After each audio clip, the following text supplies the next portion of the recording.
বাড়ি ঘর সাইডে বিবি বাচ্চা সাইডে গাছতলায় বসে দেওয়া লাগবে। এরকম পণ্ডিত আছে না নাই? এরকম বেদকল আছে না নাই? আল্লাহর ওলি হওয়ার জন্য, আল্লাহর ওলি হওয়ার জন্য আপনার গাছতলায় বসা লাগে না। আল্লাহর ওলি হওয়ার জন্য সহজভাবে একটা পদ্ধতি আপনাকে বলে যাই। আল্লাহর ওলি হওয়ার জন্য গাছতলায় বসা লাগে না। আল্লাহর ওলি হওয়ার জন্য জঙ্গলে যাওয়া লাগে না। আল্লাহর ওলি হওয়ার জন্য বিবি ছাড়া লাগে না। আল্লাহর ওলি হওয়ার জন্য গ্রাম ছাড়া লাগে না।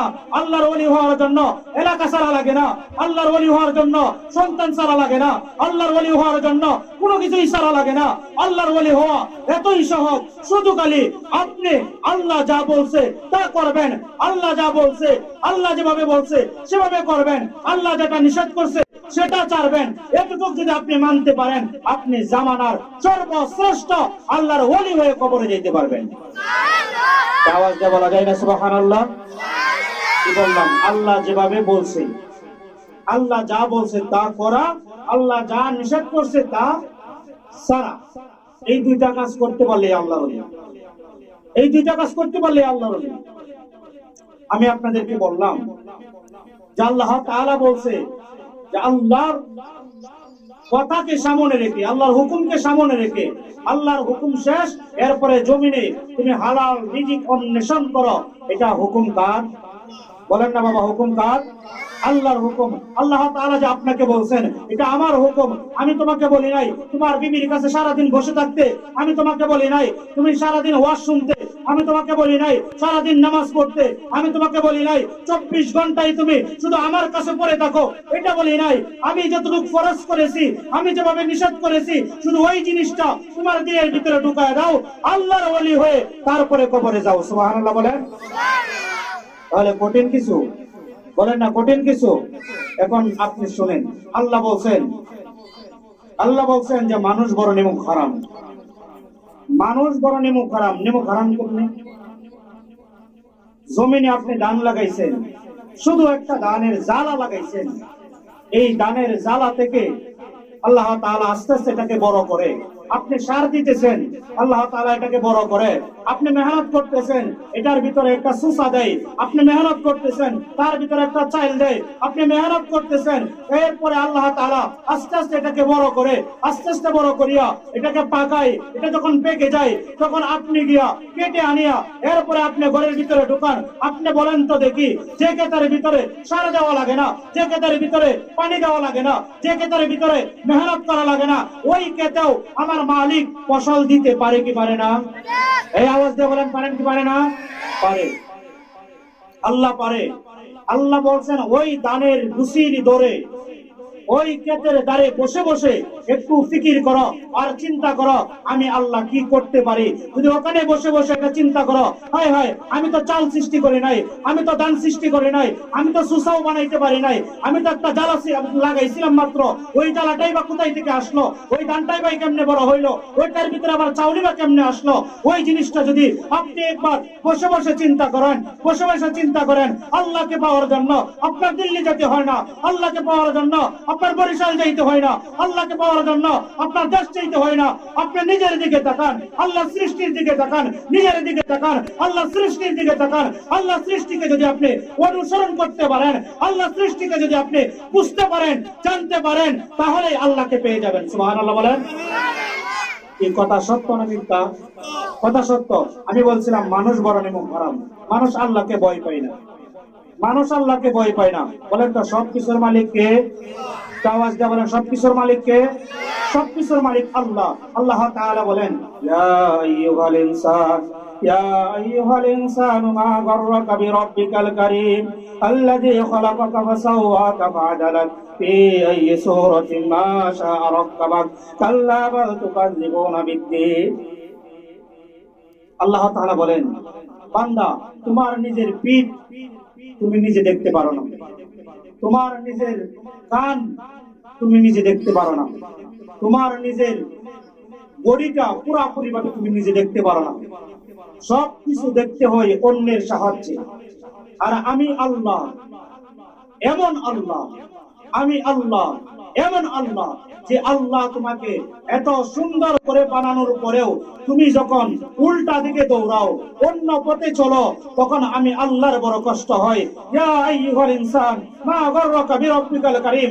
বলেন তো দেখি, আল্লাহ ছাড়া অন্য কেউ কি রিজিক দিতে পারে? আল্লাহ ছাড়া অন্য কেউ কি সুস্থ রাখতে পারে? আল্লাহ ছাড়া অন্য কাউকে আপনাকে ক্ষমা করতে পারে? আল্লাহ ছাড়া অন্য কাউকে আপনাকে জান্নাত দিতে পারে? আল্লাহ ছাড়া অন্য কেউ কি আপনাকে সন্তান দিতে পারে? আল্লাহ ছাড়া অন্য কেউ কি আপনার জমিনে ভালো ফসল দিতে পারে? এই জোরে বলেন না পারে? সব কিছুর মালিক কে? আরেকটু জোরে তালে তালে আওয়াজ দিয়া স্বীকার করেন, কে পারে? সবাই বলেন, জোরে হবে না?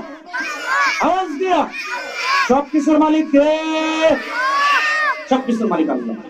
কিন্তু আল্লাহ যে বলছে, এ বান্দা তুমি উল্টা দিকে দৌড়াচ্ছ কেন? তোমাকে কোন জিনিস উল্টা দিকে টানে? আজকে তুমি অসুস্থ হয়ে যাও, এদিকে তাকান, অসুস্থ হয়ে যাও, তোমার কাছের বন্ধুটা তোমাকে ভালোবাসবে না। তোমার চোখে যদি আজকে পুরা হয়ে যায়, একটু পচা রূপ ধরে, একটু পচে গেছে একটা জায়গা, তোমার কাছের বন্ধুটা তোমার কাছে আসতে চাইবে, তোমার কাছের বন্ধুটা তোমার কাছে আসতে চাইবে। সে বলবে, তার কাছে গেলে হইতে পারে তার রূপ আমার শরীরে আসতে পারে। এমন আছে না নাই? এই আওয়াজ দেবেন, আছে না নাই? আছে। তাহলে ওই বন্ধুটা তোমাকে ভালোবাসে না, ভালোবাসে ততক্ষণ, স্বার্থ আছে যতক্ষণ। কথা ঠিক? স্বার্থ আছে যতক্ষণ, ততক্ষণ আপনার বন্ধুটা আপনাকে ভালোবাসে। তার আগে, তার আগ পর্যন্ত যখন আপনার কোনো সমস্যা হয়, এরপরে আর আপনাকে ভালোবাসতে চাই না, এরপরে আপনাকে ভালোবাসতে চাই না। আপনার শরীরে প্যারালাইসিসের রোগী, প্যারালাইসিসের রোগী, প্যারালাইসিসের রোগী, আপনার কাছের মানুষগুলা, আত্মীয় স্বজনের পর্যন্ত আপনার কাছ থেকে দূরে চলে যায়। এমন আছে না নাই? এমন আছে। ওই স্বজন গুলা, আপনি এখন সুস্থ না অসুস্থ, ওই স্বজন গুলা আপনাকে ছেড়ে দূরে চলে গেছে। অর্থাৎ বুঝাইতে চায়, এখন তোমাকে দিয়া আমার স্বার্থ হাসিল হবে না, তোমাকে দিয়া আমার আর কোনো কাজ আসবে না, তোমাকে দিয়া আমার আর কোনো লাভ হবে না, কাজেই তোমাকে আমার আর দরকার নেই, তোমাকে আমার আর দরকার নাই। আরে দোস্ত, বর্তমানে এমনও ঘটনা ঘটতেছে, এমনও ঘটনা ঘটতেছে, সন্তানের কাছে যদি টাকা না থাকে, এমনও মা বাবা আছে, সন্তানের কাছে যদি টাকা না থাকে, বেশি বেশি যদি কামাই রোজগার না করতে পারে, মা বাবা পর্যন্ত সন্তানকে ভুলে যায়। কথা বলেন না? কথা বলেন না? মা বাবা পর্যন্ত ভুলে যায়। এবার যদি আপনাকে বলা হয় 40টা দিনের জন্য চলুন আল্লাহর রাস্তায় যাই, সন্তানকে মা বাবা দিতে চাই না, আর ওই সন্তানটা যদি বলে, মা আমার তো বিদেশের এরকম টিকিট চলে আসছে, আমি তো বিদেশ চলে যাব, মা আমি বেশি বেশি টাকা ইনকাম করব, বাবা আমি বেশি বেশি টাকা ইনকাম করব, তোমাকে টাকা দিতে পারবো, ও তখন ওই মা বাবা তাকে আর বাধা দেয়নি। এখন আসে না নাই? ওই সন্তানটাকে ফোন দিয়ে তার ভাই, কল দিয়ে তার ভাই আগে জিজ্ঞাসা করে বিদেশের মাটিতে, এ ভাই আগামী মাসের টাকাটা কত তারিখ পাঠাবে? কথা বলেন, কথা বলেন, আগামী মাসের টাকাটা কত তারিখ পাঠাবে? আগে এই কথাটা বলে না, ভাই তোমার শরীরটা কেমন আছে? এই কথাটা বলে না, ভাই তুমি সুস্থ আছো তো? আমার টাকা লাগবে না, আমার পয়সা লাগবে না, আমার আদরের ভাই তুমি আগে জমিনে আসো, তুমি আগে দেশে আসো, তুমি আগে আমার বুকে আসো।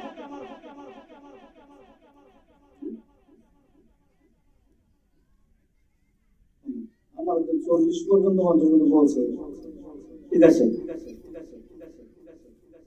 আমি যে কথাটা বলতেছিলাম, বলছিল যে 40-50 মিনিট পর্যন্ত আপনি আলোচনা করবেন, আমি জানতাম না এই অবস্থা হবে। যাই হোক, আমরা যারা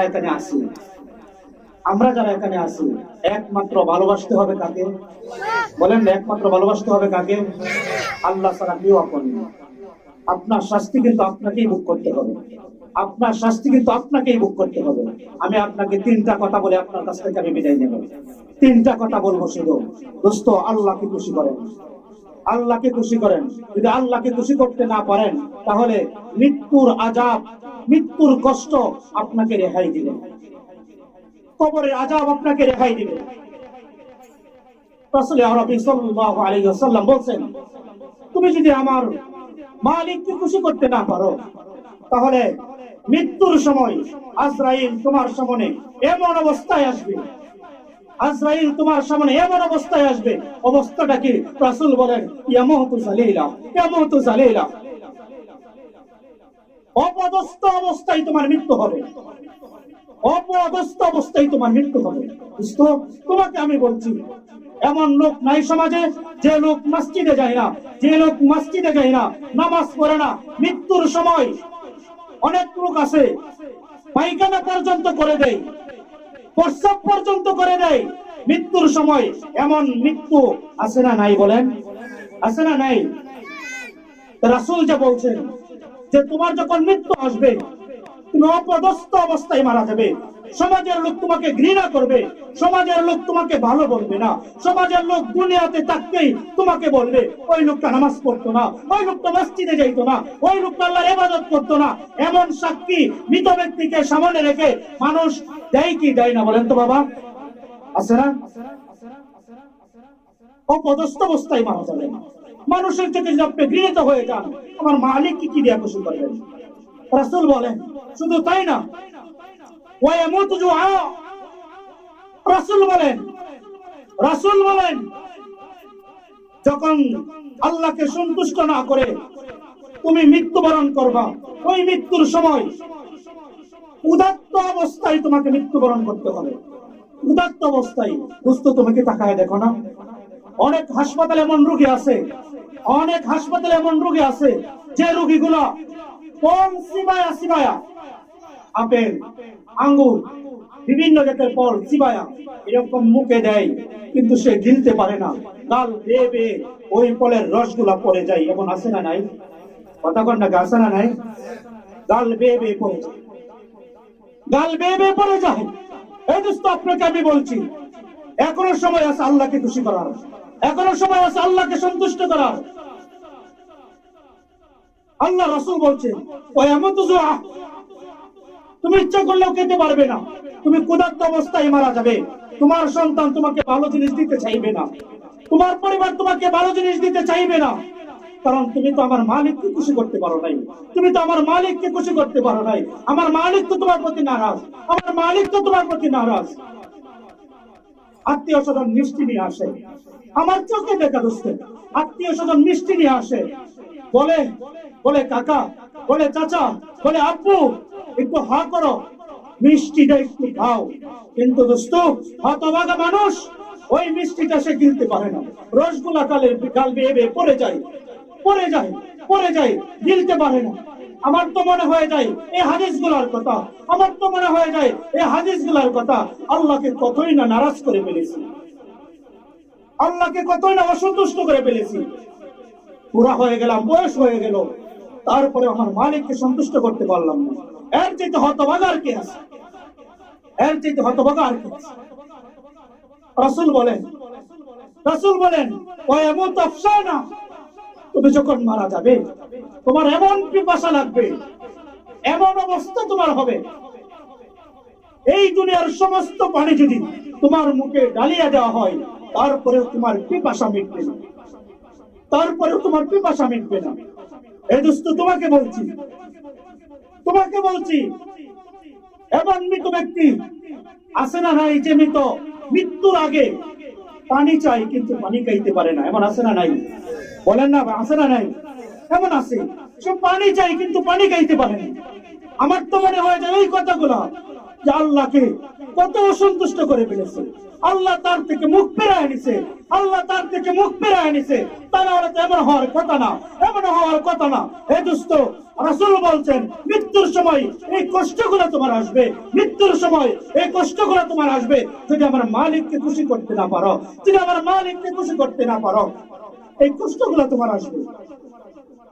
আর যারা জান্নাতি হয়ে যাবে, যারা জান্নাতি হয়ে যাবে তাদের অবস্থাটা কি হবে দেখেন, আল্লাহ এমন একটা পাওয়ার দিবেন, এমন একটা পাওয়ার দিবেন ওই জান্নাতীদেরকে, ওই জান্নাত থেকে আরেকটা বন্ধুকে দেখতে পাবে যে জাহান্নামী হয়ে গেছে, জাহান্নামের আগুনে জ্বলতেছে, যে ওই জান্নাত থেকে চিৎকার দিয়ে বলবে হে বন্ধু, হে বন্ধু, তুমি না আমার সাথে চলছিলা, তুমি না আমার সাথে কথা বলছিলা, একসাথে উঠা বসা করছিলা, আজকে তুমি জাহান্নামের আগুনে দাও দাও করে জ্বলতেছো, তোমার শরীরে কোনো কিছু নাই, মা সালাকাকুম মা সালাকাকুম ফি সাকার, কি অবস্থা, তুমি জাহান্নামে কেন, আজকে এই পরিস্থিতিতে কেন?